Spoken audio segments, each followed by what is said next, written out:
estamos prontos. Para continuar o diálogo, queremos contar com uma nova ajuda.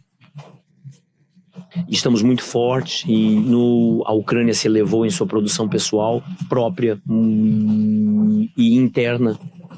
E agora vemos um aumento na produção no território da Europa. Estou falando sobre o continente.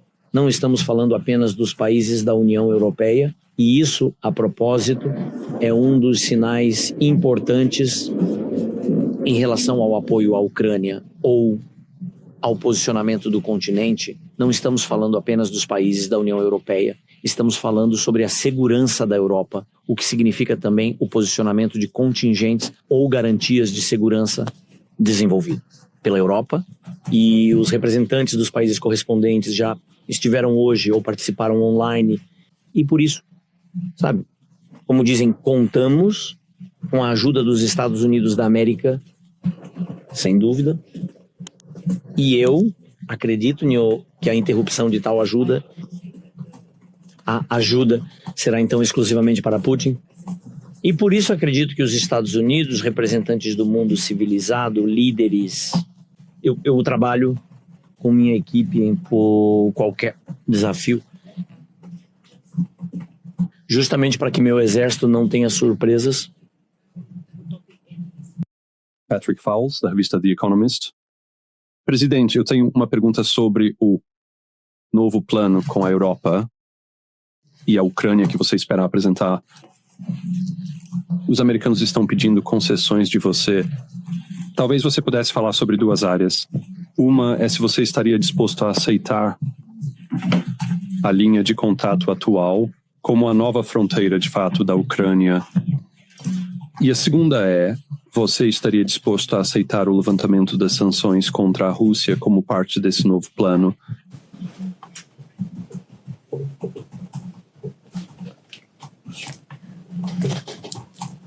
Obrigado. Hoje estamos falando sobre os primeiros passos, e por isso, enquanto eles não estiverem no papel, não quero falar sobre eles em muitos detalhes. Ainda estamos muito, muito longe de um acordo para acabar com a guerra. Ninguém. Começou todos esses passos. A paz que prevemos para o futuro deve ser justa, honesta e, acima de tudo, sustentável. E ela deve ser, então, muito especificamente sobre parsing, com garantias de segurança muito específicas e com portadores muito específicos. Dessas garantias de segurança, com responsabilidade específica, pelos volumes dessa assistência, em que sentido eles serão, se estamos falando de assistência no mar, em terra e no ar. Não me refiro à assistência, mas à presença. Isso é parte da garantia de segurança.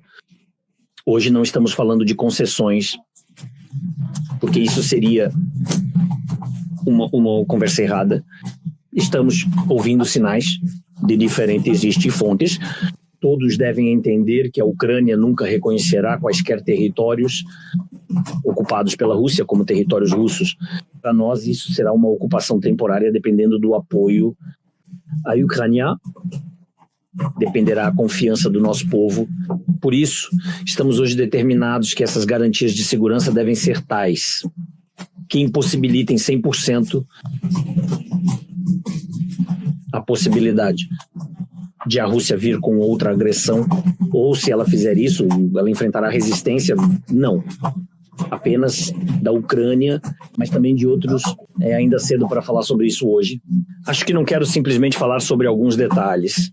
Enquanto não houver assinaturas dos parceiros, e exatamente assim. E por isso essa ou aquela linha hoje, né, é muito cedo para falar, porque há muitas coisas sobre as quais nós devemos pensar antes de tudo a troca de pessoas. E estamos falando de milhares. O formato de retorno das crianças, eu acredito que hoje não existe, é bastante espontâneo.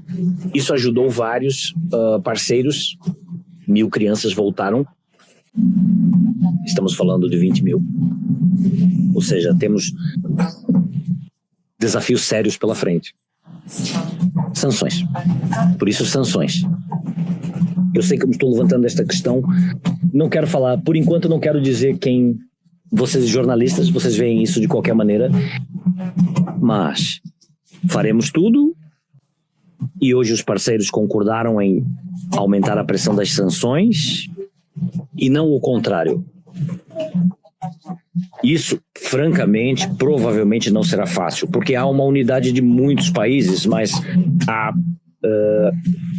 lobistas no terreno, alívio das sanções em direção à Rússia. É importante que a esmagadora maioria dos países apoie o fortalecimento até que haja uma paz sustentável e justa garantida para a Ucrânia e a Ucrânia. Como parte das negociações entre os Estados Unidos e a Rússia, parece que negócios foram discutidos, incluindo investimentos em petróleo por empresas americanas na Rússia e a suspensão de sanções. O que você acha disso? As negociações entre o Israel e a Rússia são, portanto, seu caminho bilateral. Eu não sei sobre o que essas duas nações estão falando e só posso dizer que percebemos uma composição justa quando a mesa de negociações estiverem parceiros comuns. Esses são representantes da Europa, representantes do EUA, representantes da Ucrânia. É claro que tais negociações não podem ocorrer sem a Rússia, então haverá, e em princípio, essas são as negociações, eles entenderam que no futuro eles acontecerão. Sobre o fim da guerra na Ucrânia, nós não negociamos nem territórios, nem nossos valores, nem nossa liberdade. Estamos pagando um preço muito alto pelo fato de a Rússia ter vindo até nós com a guerra. Mas você pode falar ucraniano. Ok, gostaria de falar sobre coisas mais agradáveis, sobre a paz, mas precisamos ser realistas. Sobre o que eu gostaria de entender, se os Estados Unidos decidirem amanhã parar a assistência, eles podem interromper o que já foi assinado e o que já está a caminho para nós. E em segundo lugar, o que os guerreiros na linha de frente sentem quando algo não chega, como os mísseis Patriot. O que será a cessação da ajuda? Afetar mais do que tudo. Antes de tudo, somos realistas e definitivamente não somos depressivos. Acredito que somos realistas, porque na minha opinião, somos adequados. Se você perde a adequação, você perde tudo, tanto no campo de batalha quanto fora dele, institucionalmente, financeiramente e economicamente, e graças aos parceiros, a gestão dentro do país. E as nossas relações com os parceiros, as pessoas não vivem como em tempos de paz, porque é guerra, e a culpa é apenas da Rússia. Quanto a, eu quero que olhemos para a ajuda dos Estados Unidos da América de um ângulo um pouco diferente. Sim, não é apenas a ajuda dos Estados Unidos, é uma mudança de toda a infraestrutura de segurança de todos, uma mudança de toda a aliança. Hoje é uma ajuda para toda a Europa. O que os Estados Unidos estão fazendo pela Ucrânia é uma ajuda para toda a Europa. Falando de coisas pragmáticas, não quero preparar a Rússia informativamente para certos detalhes. Nós somos muito preparados para diferentes tipos de desafios. Não sabemos de onde podem vir os ataques. E se eles virão, mas, digamos assim, 3 anos de guerra, já somos adultos, entender que o mundo e a vida não são previsíveis significa que é preciso ser mais preparado ou mais rápido? Não. Diga-me, você diz que não está deprimido. Explique como você consegue se segurar, não ficar chateado, não se apaixonar. Depois de uma reunião como a do Salão Oval, muitos ucranianos sentiram uma facada nas costas. E você se segura por qual razão? De outra forma. Segundo, veja que apoio, não apenas com palavras, armas, e não só. Ou seja, estamos sendo apoiados, o mundo nos apoia, você tem o direito, então, obrigado. A pergunta de acompanhamento deve ser real, uma continuação, não uma pergunta completamente separada, certo? Eu espero que estejamos de acordo nisso. Obrigado, por favor. Francis Dernier, o Telégrafo. Senhor presidente, a Rússia anexou regiões na Ucrânia que não controla totalmente. Há alguma chance de que, como parte de um acordo de paz, algum território possa ser cedido a Moscou, que atualmente está nas mãos ucranianas? E qual é a sua mensagem para o seu povo nos territórios ocupados?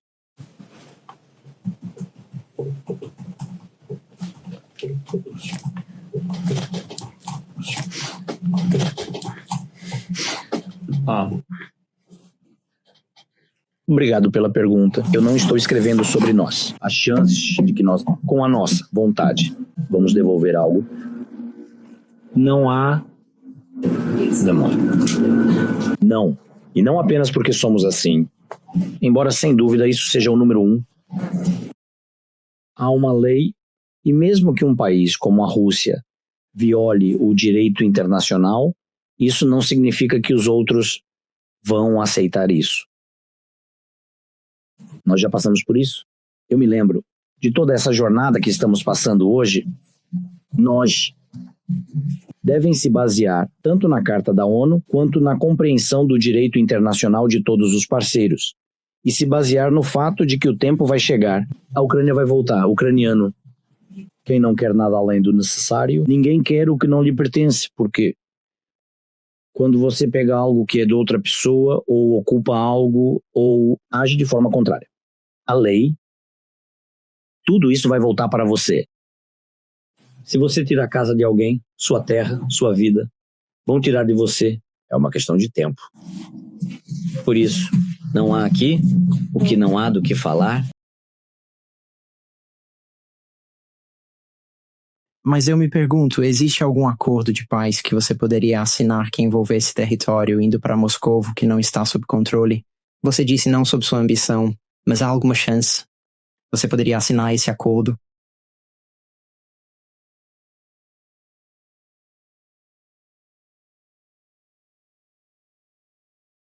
Isso não é um acordo de paz. Então, isso é, sabe, como uma divisão forçada de terra. É uma coerção que se voltará, eu diria assim, me parece de fato um grande risco de ações militares após algum tempo apropriado. E eu acho que os países, que hoje, em torno desta guerra, que nos apoiam, ou aqueles que querem atuar como mediadores, eles entendem que se a guerra terminar de forma injusta, então será uma questão de tempo, até que as pessoas restabeleçam essa justiça. Obrigado. Andrew Ma, da LBC. Senhor, presidente, se eu pudesse levá-lo de volta àquela reunião no Salão Oval, todos nós testemunhamos, o mundo todo testemunhou, e foi absolutamente horrível. Houve algum momento sentado ali em que você pensou, isso está indo muito mal. Você sentiu que de alguma forma lidou mal com o presente, que havia algo que você fez que estava errado, e você se arrepende disso. Ou se você não sente isso, você acha que entrou em uma emboscada política. Conversas abertas entre parceiros, isso é importante. E isso é, estruturalmente, eu não acho que é correto. Quando essas conversas devem ser absolutamente abertas, porque, de acordo com as emoções ou informações, aqueles que podem se aproveitar certamente o farão mesmo, que não sejam amigos. Portanto, o próprio formato, eu não quero discutir o que aconteceu, eu entendo isso. Eu não gostaria de falar sobre por que isso aconteceu. Eu só quero enfatizar. Por isso, eu também entendo, eu não acho que neste formato deve-se continuar a construir relacionamentos sólidos. Estou confiante de que essa situação vai passar e à frente, coisas mais importantes. E se todos nós continuarmos construtivos, então, eu acho que teremos um resultado positivo se eu entendi corretamente, positivo, é quando nos aproximamos da paz para a Ucrânia. E todos nós... Você está preparado para voltar, sentar na sala e tentar novamente?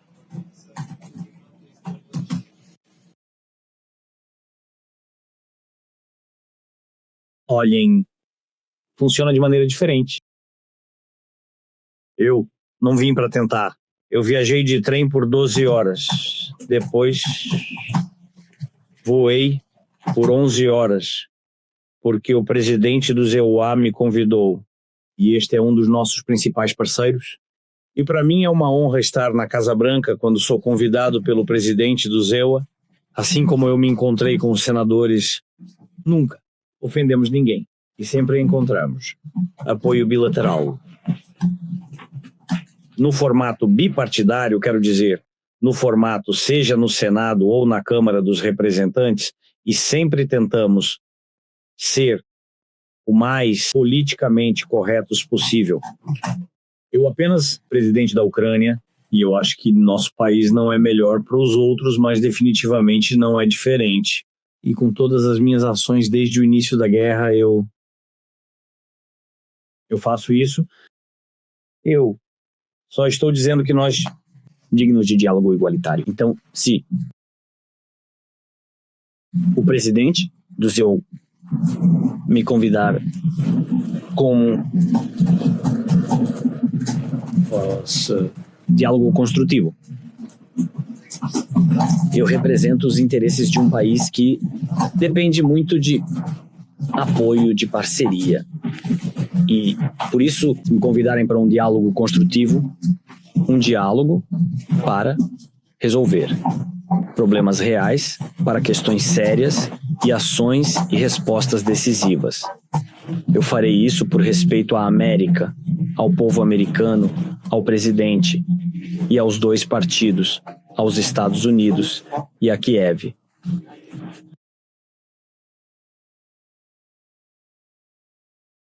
Senhor Presidente, Laura Kuenssberg, BBC News. Eu posso ver que você está escolhendo suas palavras com muito cuidado, falando sobre aquele momento há 48 horas no Salão Oval. Mas com certeza, para conseguir a garantia de segurança que você deseja, você precisa reconstruir seu relacionamento com o presidente Trump. Você, como a Casa Branca ainda está pedindo, vai se desculpar ou expressar algum arrependimento sobre como você lidou com a reunião. E, se possível, para nossos telespectadores da BBC, seria muito bom se você pudesse dizer algumas palavras sobre isso em inglês. Mas eu entendo perfeitamente se você preferir falar de forma um pouco constrangedora. Se possível, eu, com todo o respeito, melhor assim. Eu realmente queria que todos nós começássemos a acabar com a guerra. Não a partir deste momento. Nos parece que esquecemos quantas pessoas... Rússia, exército russo. Por ordem de Putin, ela matou na Ucrânia. Ela é a agressora. Ela chegou... Se começarmos a partir deste momento, então me parece que entre nós, em termos de parceria, me parece que, mais claro, será a posição da Ucrânia, a nossa sensação sobre a justiça e como nós com dor, e que se não houve, não podemos esquecer isso. Não porque você não pode esquecer alguma aventura, isso simplesmente não é aceitável. Aqui está a situação. Não podemos esquecer, não porque vocês sabem, o tempo estava ruim, não deu certo, algo assim. Algo não saiu como planejado na vida. Porque a Rússia mesma falou sobre isso. E se alegra, e aqui não são necessárias provas. Não precisamos de investigação nem de conclusões. Queremos justiça. E temos esse direito, nossas famílias simplesmente têm esse direito. E para nós isso é muito doloroso. E tudo o que queremos dos parceiros, diálogo construtivo. E para que vocês não se esqueçam quem é o agressor, eu não gostaria que esta guerra parecia, de uma forma nova, o que há duas partes da guerra e não está claro quem delas. Agressor, e precisamos acima de tudo ser mediadores. Nós não queremos perdão, você entende? E é exatamente.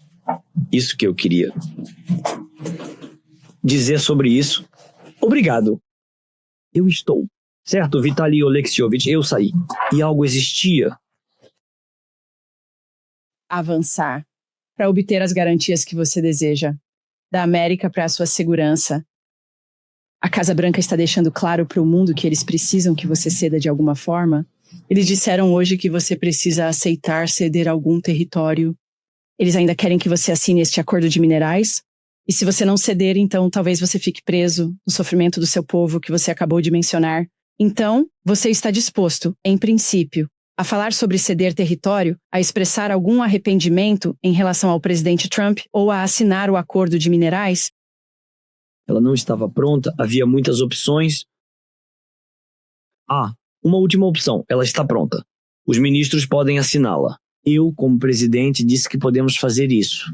Então, nós não estamos dando nenhum passo para trás. Antes, apesar disso, somos construtivos. Eu, para ser honesto, acho que os Estados Unidos também estarão prontos. Provavelmente. É preciso tempo para analisar algumas coisas. Eu só queria que ouvissem a posição. Para mim era muito importante que a posição ucraniana fosse ouvida, que ela tivesse visibilidade na mídia. Bem, e não sou eu que estou pronta para essa reunião, certo? Eu estive nas condições que estavam em nossa posição. Seria ouvida, porque eu não gostaria que ela fosse mal interpretada. Eu simplesmente acho que é importante que ela seja ouvida hoje e não durante ela fosse mal compreendida. Eu só acho que é importante que isso seja ouvido hoje, não na mesa de negociações onde estará o Putin. Eu não gostaria que entender essas ou aquelas linhas vermelhas, eles não são emocionais. Eles simplesmente existem. Existe justiça. Existe verdade. Isso é tudo. Estou pronto para qualquer formato. Relações construtivas. Com os Estados Unidos, eu acredito que temos tudo isso e está em nossas mãos preservar tudo isso. Da nossa parte, mais uma vez, estamos muito esperançosos quanto a isso. O acordo como ele está sobre a mesa. Sim, ela será assinada. Se as partes estiverem prontas, eu disse, o que penso? Os acordos entre as duas partes. A diminuição tem que...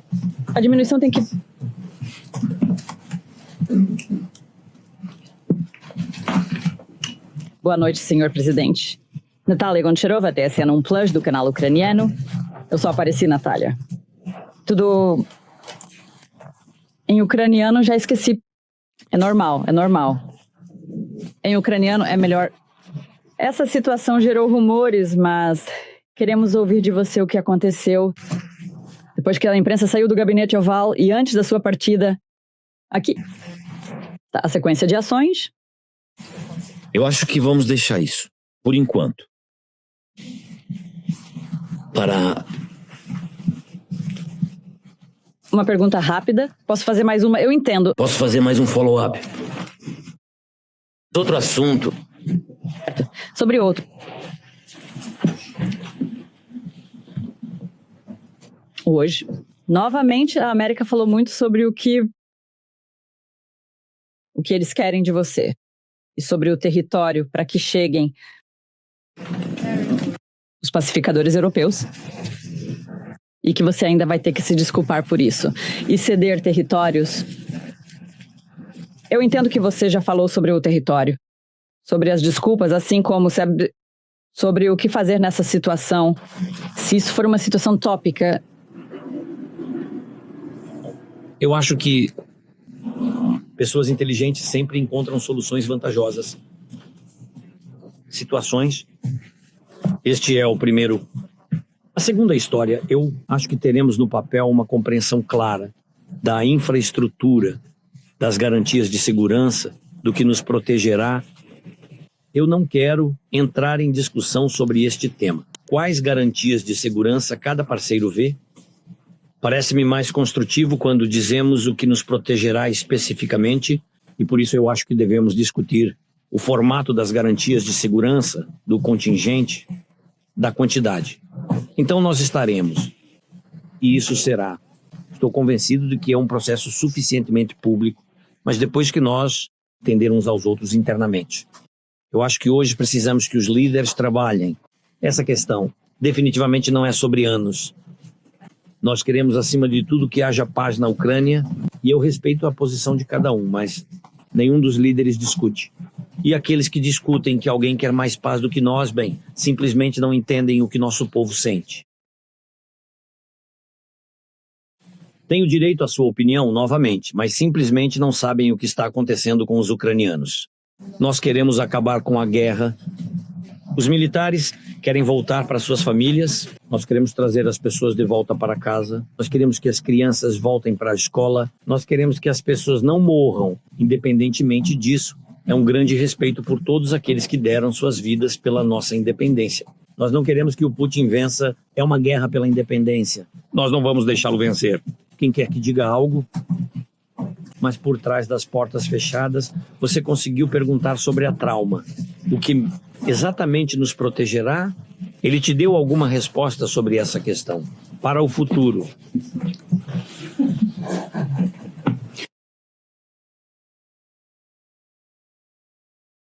Você fala sobre a importância da segurança e da segurança dessa reunião. Ele disse que isso não é apenas 2% do problema. O que você pensa sobre isso? Você, assim como hoje, expressou sua maneira de não servir a França e a Grã-Bretanha.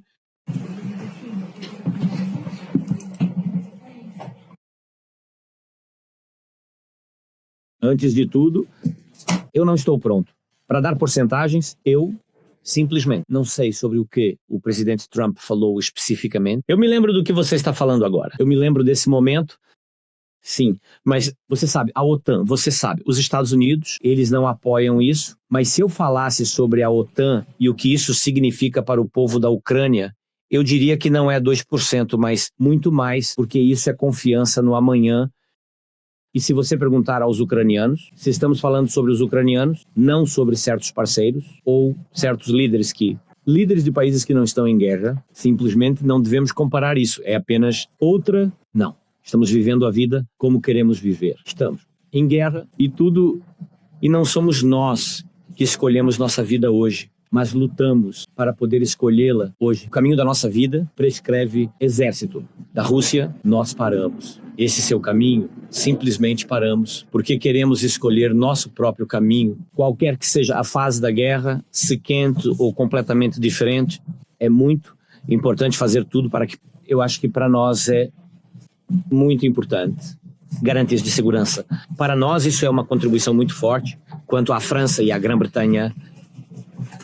Veja, a França iniciou um contingente.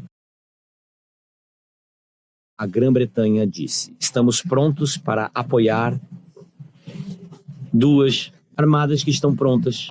Falar comigo? Antes de mais nada, quero reafirmar, temos uma compreensão. Pronta na Ucrânia. Onde? E quanto precisamos? Do contingente. De determinados países. Temos tudo isso pronto, estamos discutindo isso. Importante que temos passos sérios à frente nessa direção. E, como eu disse a vocês, acredito que nas próximas semanas teremos tudo isso no papel. E a questão será, quais países estão prontos? Quais não estão? Em que composição? Em que quantidade? Então, assim como a França e a Grã-Bretanha, eles não agem sem nós. Eles têm propostas, eles estão conversando conosco sobre isso separadamente. Falamos com o grupo de 8 países. Nordvik, Báltico, sim. Com essa estrutura, eles também trabalharão nessa direção. Separadamente, falamos com a Turquia, infraestrutura de segurança, a Turquia pode ocupar seu lugar. Também são os desenvolvimentos que temos até hoje. Eu e nós queremos, tá? Tudo isso.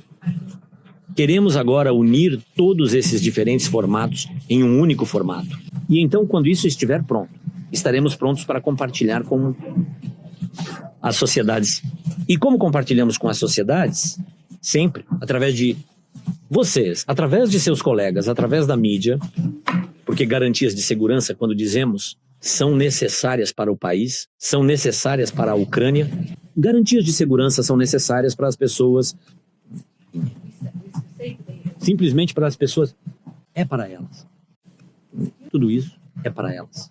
E elas devem dizer, nós acreditamos nisso, e elas revivem, o país vive, as pessoas retornam. E se as pessoas não retornam, isso significa que as pessoas não acreditam nas garantias de segurança.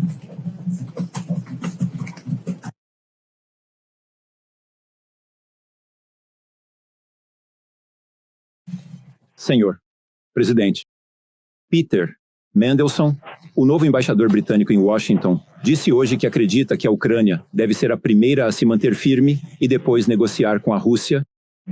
O que você acha dessa proposta? E foi algo que você fez com o primeiro-ministro britânico hoje? E bem, se me permite, ele decidiu que viu Zilua durante a presidência de Trump como um embaixador de preservação definido.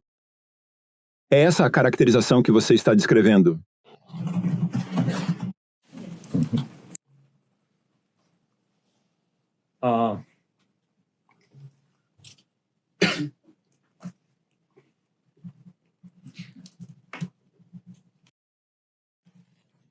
Antes de tudo, no que diz respeito ao cessar-fogo, eu vou dar um exemplo e explicar quão importantes são as garantias de segurança.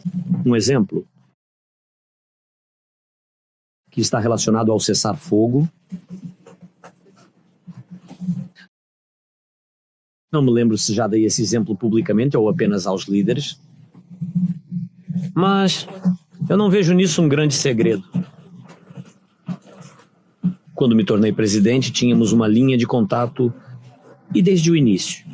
Das primeiras ocupações, há 11 anos, tínhamos uma linha de contato no leste do nosso país, onde havia, entre aspas, um cessar-fogo. Por que eu digo entre aspas? Porque há estatísticas, esses documentos eu entreguei aos líderes 25 vezes, começando com a primeira ocupação em 2019 da Crimeia e de parte do leste. 25 vezes a Rússia oficialmente quebrou o cessar-fogo. Isso quando oficialmente se acordava que haveria um cessar-fogo nos acordos de Minsk, etc. Você sabe, houve centenas de reuniões, 25 vezes foi quebrado. E eu, com os militares, eu queria entender para mim mesmo, nos primeiros dias do meu mandato, por que, se há um cessar-fogo, por que ele é quebrado? Nós chegamos e vimos isso. A Rússia, então, estava realizando essa tática. Chegavam com militantes, atirador de elite. E eles, você é um tolo, realizavam um treinamento ao vivo. Os snipers vinham das partes ocupadas do nosso território, no leste do nosso país. E os snipers treinavam ao vivo. Eles matavam militares e civis. Eles também atingiram crianças, houve muitos ataques diferentes. Uma história terrível, é selvagem. Antes da invasão em grande escala, isso parecia simplesmente assustador. Eles simplesmente avançavam e eles avançavam ao longo dessa linha de contato que era 1000 vezes menor do que é hoje, linha diáfrão. Era simplesmente muito menor quando eles nos matavam. É claro que nossos rapazes respondiam. Isso é absolutamente compreensível. E o que era isso? Cessar-fogo. Naquela época diziam que era um cessar-fogo, mas todos os dias, irmão, pessoas morriam. Não na mesma quantidade que em uma guerra em grande escala, mas morriam.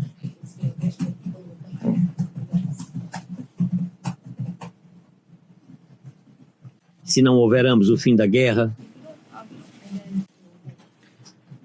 e não há garantias de segurança, ninguém é capaz de controlar. O ceasefire em uma linha de frente tão longa. E a questão já não é sobre os atiradores, mas sobre a artilharia, drones e outras armas pesadas. Eu disse isso aos colegas que o presidente Trump quer acabar com a guerra e ele pode. E ajudar com a Europa a nos forçar. E com Putin acabar com a guerra.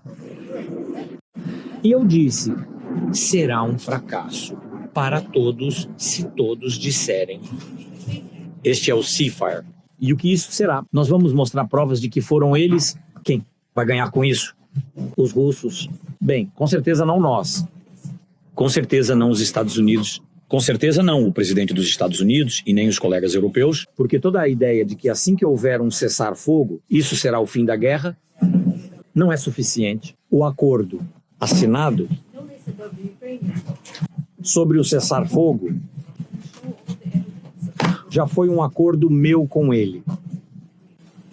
Com a Alemanha e a França, com Merkel e Macron. E Emmanuel sabe, ele diz, não precisamos de nenhum acordo de Minsk maior.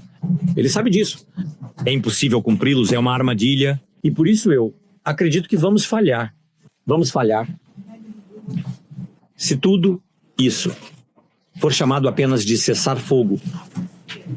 Ou seja, é preciso entender como controlar isso.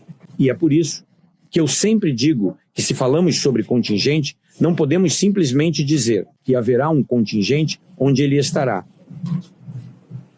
Não precisamos disso.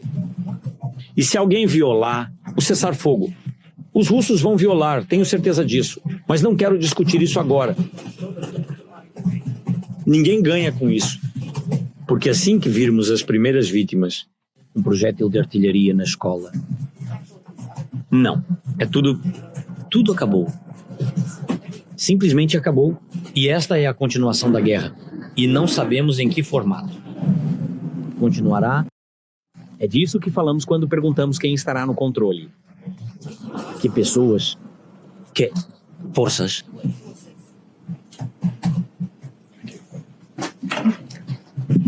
Obrigado. Olá, Alessandra Galloni da Reuters. Oi.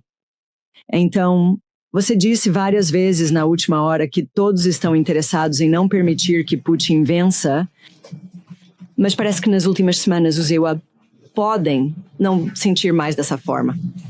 Por exemplo, não está preparado para denunciar a agressão russa, por exemplo, em as resoluções das Nações Unidas. Então, como sua posição precisa acontecer, mudar, e relacionado a isso, hoje você discutiu com países europeus se eles agora reconsiderarão dar à Ucrânia diretamente os 300 bilhões de ativos russos congelados.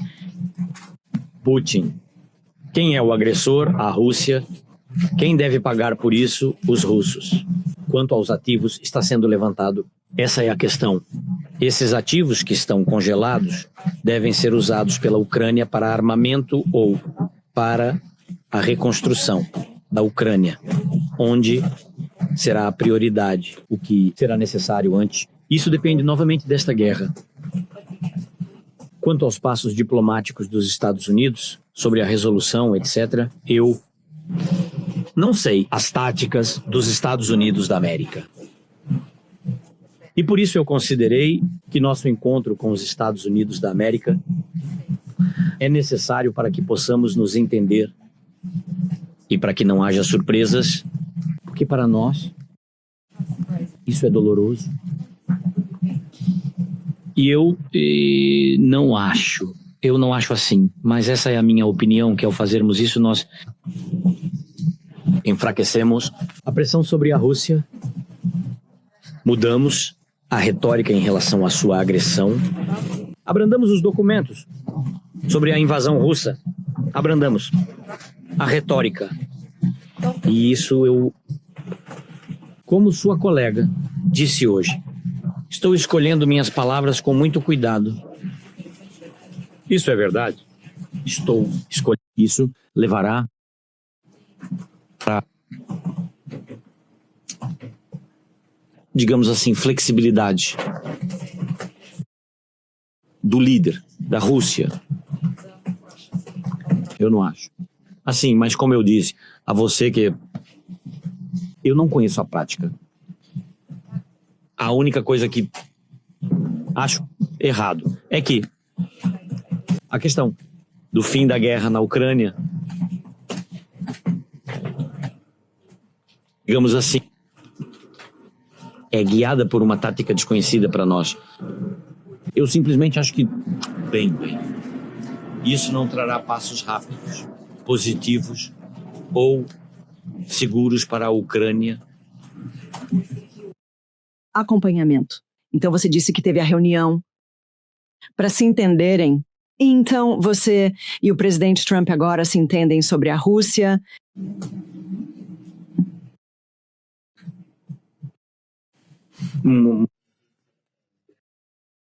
Parece-me que o que nós... esta não é a nossa primeira reunião. Já conversamos por telefone e tivemos reuniões. Eu acho que... Eu gostaria muito que o presidente Trump ouvisse algumas coisas de mim pessoalmente. Eu realmente queria isso. E, da mesma forma, eu gostaria de ouvir algumas coisas pessoalmente do presidente Trump. Eu acredito que as equipes que trabalham em seu nível, umas com as outras, ou a mídia que transmite, e todas essas estruturas, elas transmitem sinais apropriados umas para as outras. Se tivermos mais tempo, bem, diálogo direto com o presidente, é assim, eu vejo tudo isso. Essa é a minha compreensão de como, mais rapidamente, mais positivamente. Quero dizer positividade no resultado. Na minha opinião, isso é mais correto. Mas, novamente, como eu disse a você, eu não sei completamente as táticas de todos os parceiros.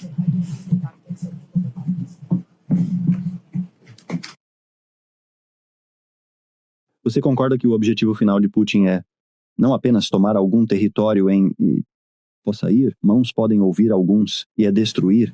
Então, porque ele concordaria em permitir que pacificadores europeus entrem na Ucrânia para impor a paz, considerando que, essencialmente, isso significaria uma derrota para ele, e que, ele não seria capaz de alcançar seu objetivo final. Lavrov disse hoje que autoridades russas disseram em muitas ocasiões que isso é categoricamente inaceitável. Sim, como o Ocidente pode forçar a Rússia a mudar sua posição, permitindo que forças de paz entrem após um cessar-fogo.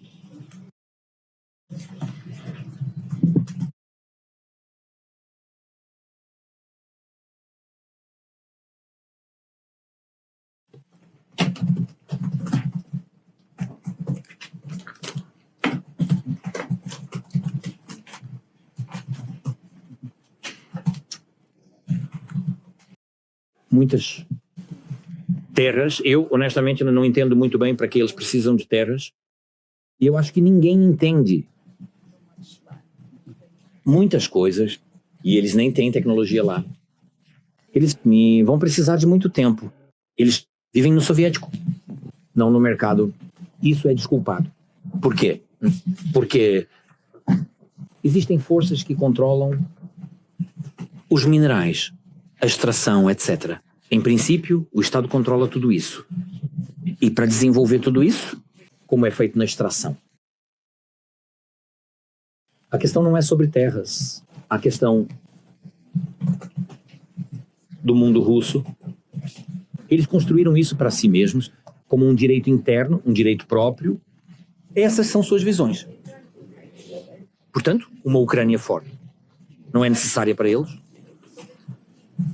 Eles precisam de uma república como a Bielorrússia de hoje.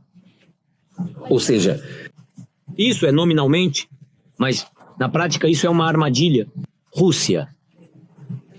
A questão não está nos minerais da Bielorrússia, como nós entendemos, ou nas matérias-primas da Bielorrússia. Neste assunto, na Rússia há muito mais deles.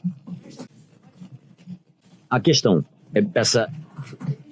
No mundo russo, neste império que Putin vê, e que pretende deixar para a próxima geração, assim ele entra na história, para isso que ele faz. A Ucrânia é como um osso na garganta. Uma história séria, a Ucrânia. É complexa. A Ucrânia é grande, tanto territorial quanto populacional, ou seja, sem a Ucrânia ele não voltará. Se a Ucrânia se erguer, todos os estados, com todo o respeito, exceto os pequenos, que são membros da UE ou da OTAN, onde a presença da política soviética prevaleceu anteriormente, todos esses países cairão. Se a Ucrânia resistir, ele não quebrará essa parte do mundo ocidental e não atrará de volta como eles para o seu mundo russo. É por isso que a Ucrânia está, penso eu, nesta guerra. Pelo mundo russo, a única e mais complexa, e a mais importante, e não apenas uma meta importante, Por isso, eles vão falar com você sobre territórios e, de qualquer forma, sobre o que falar. Esses são os diferentes narrativas, é como um caderninho, uma metodologia. O principal é não permitir à Ucrânia mudar o curso que as pessoas já mudaram em termos de valores, mas ele quer recuperá-los. Ou seja, não deixar a Ucrânia se tornar parte da Europa, sim dizem, do mundo ocidental ou da trilha.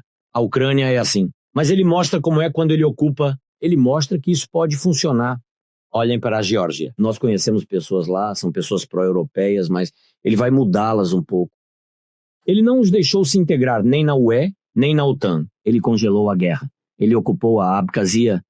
E ele está mudando aos poucos a política dentro da Geórgia, ou seja, com todo o respeito aos nossos amigos em Rosim, e eles são pessoas incríveis, muito, eu os adoro. Adoro.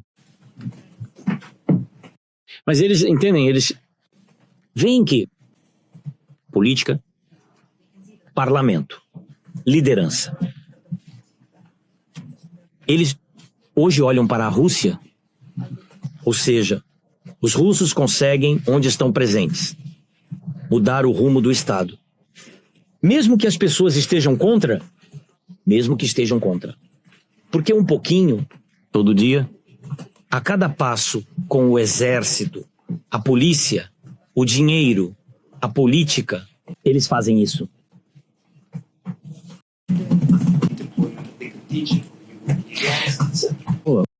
Meio que, talvez nem mesmo como um segmento, mas para deixar claro, dado tudo isso, como o Ocidente pode parar a Rússia e permitir forças de paz, o objetivo final deles é trazer o mundo russo para a Ucrânia.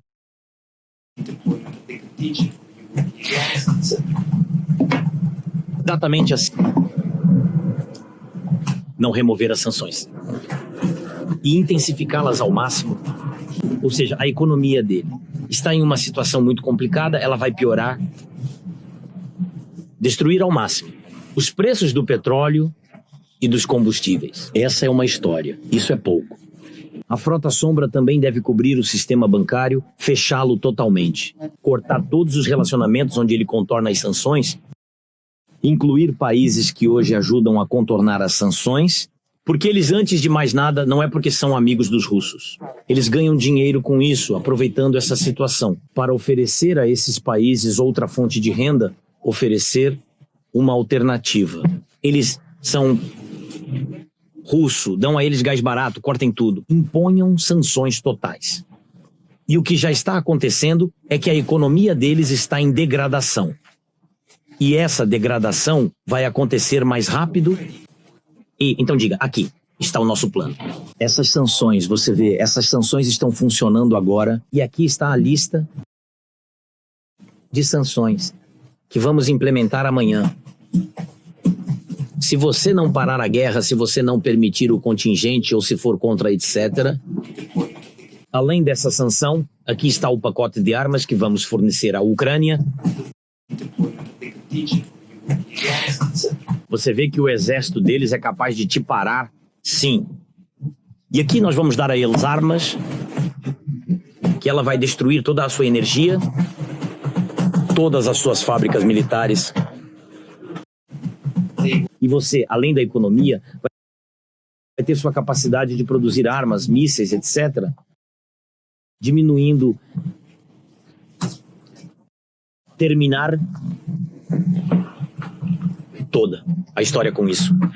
Detalhes sobre os mísseis. Chip.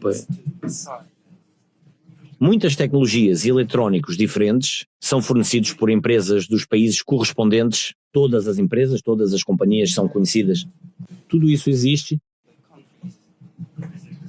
dentro dos países onde essas empresas estão localizadas. São países da Europa, América e Ásia.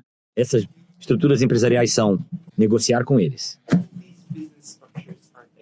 proibi-los de vender para os russos. É exatamente isso que controla todos esses fluxos. Bem, como posso te dizer isso de forma direta? Trabalho complicado, mas ela já entendeu. Já não há segredos, todos sabem quem está fazendo isso. Pessoas, empresas, sobrenomes. Tudo isso ou seja, apenas abordar isso um pouco mais forte, um pouco mais estruturado. Ele não fará nada, Putin. Nada. A população ficará insatisfeita. Mais precisamente, quando seus mísseis não conseguirem voar, quando ele tiver grandes problemas de financiamento, correspondendo às suas instituições internas, questões sociais, etc. Ele terá grandes problemas. E ele só tem medo de uma coisa, exatamente isso, dos desafios internos. E se eu for honesto, como ele pode proibir os parceiros de posicionar o continente? Como assim? Yelda Hakim, and the Sky News. Houve alguma comunicação com a administração desde a reunião no Salão Oval? Eles entraram em contato com você e separadamente você falou sobre renúncias há alguns dias. Como você está pensando sobre as eleições?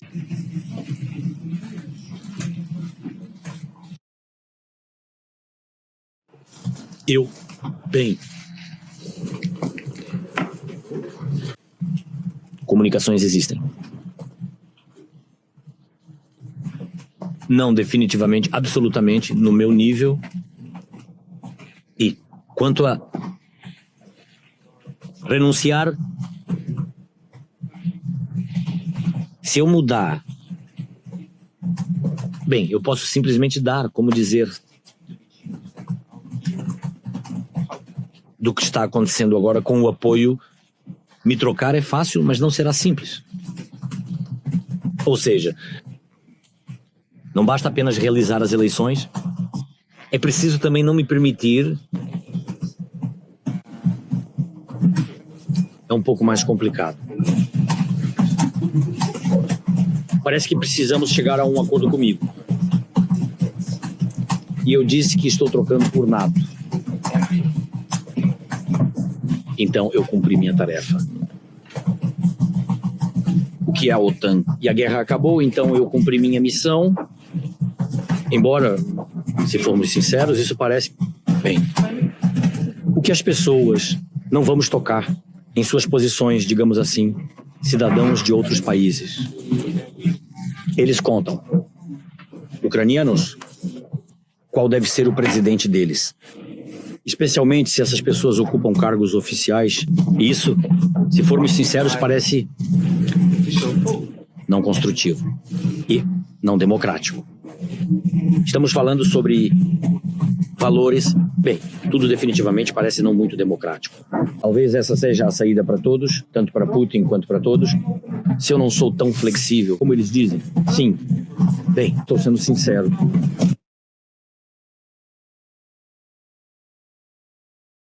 Posso perguntar, você mencionou cidadãos de outras nações? Quero dizer, desde o incidente, o senador Lindsey Graham disse que talvez você devesse considerar renunciar. O presidente da Câmara, Mike Johnson, disse hoje que talvez você devesse considerar renunciar. Sua atitude é que isso não é da conta deles.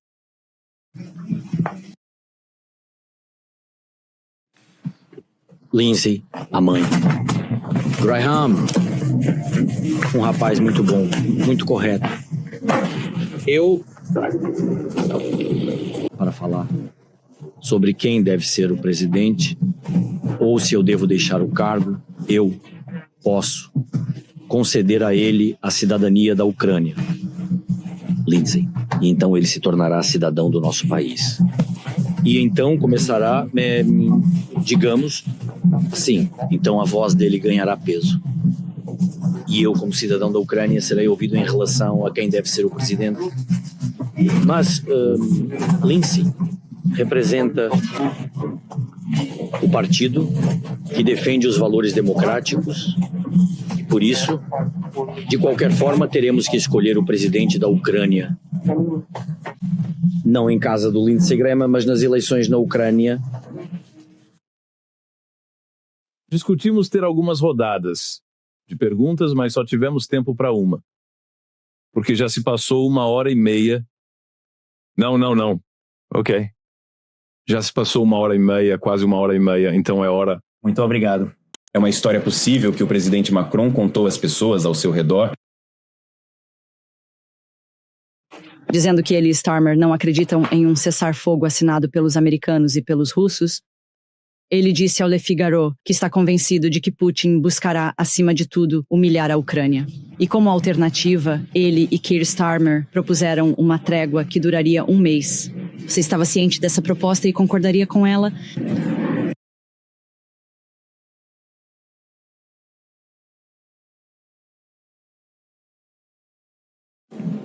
Eu sei de tudo, sim, sobre o paraíso das mulheres. Mas você concordaria. Isso é realmente o suficiente. Mas você concordaria, aceitaria isso. Obrigado novamente.